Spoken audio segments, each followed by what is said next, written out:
اور بغیر اجازت نہیں آتے تھے. کیا خوبصورت بات مولانا حسن رضا خان صاحب نے لکھی نا کہ ان کے گھر میں بے اجازت جبرائیل آتے نہ.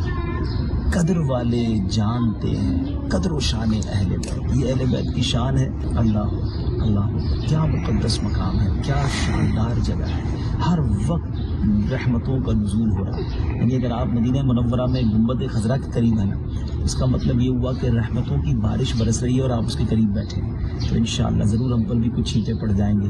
سیدی اعلیٰ حضرت لکھتے ہیں نا, انا فی عطشوں و سخا کا اتم, اے گیسو پاک اے ابر کرم, برسن ہارے رم جھم, دو بوند ادھر بھی گرا جا.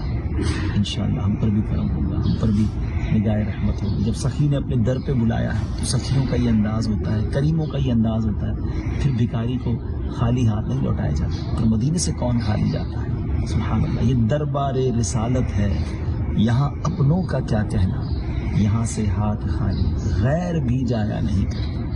یہ دربار رسالت ہے, یہاں ملتا ہے بے مانگے, ارے ناداں یہاں دامن کو پھیلایا نہیں کرتا.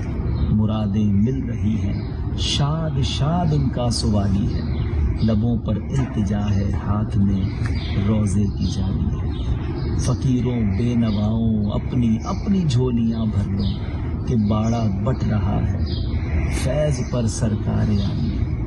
نکالا کب کسی کو بزم فیض عام سے تم نے, آقا نکالی ہے تو آنے والوں کی حسرت نکالی ہے.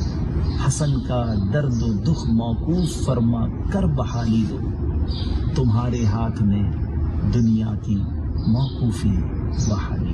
اللہ کریم آپ کو بھی اس در کی حاضری عطا فرمائے. یہاں آ کر نعتیں پڑھنا, یہاں آ کر نبی پاک سے عرض کرنا, سبحان اللہ سبحان اللہ. یہ وہ لمحات ہوتے ہیں انسان کی زندگی میں, یہ وہ کیفیات ہوتی ہیں جس میں وہ کہتے ہیں نا اسپیچ لیس ہوتا ہے. الفاظ میں وہ سکون, وہ قرار, وہ پیس آف ہارٹ بیان نہیں کیا جا سکتا. اللہ آپ کو بھی نصیب فرمائے, ہمیں بھی نصیب فرمائے, اور نبی پاک کی سچی غلامی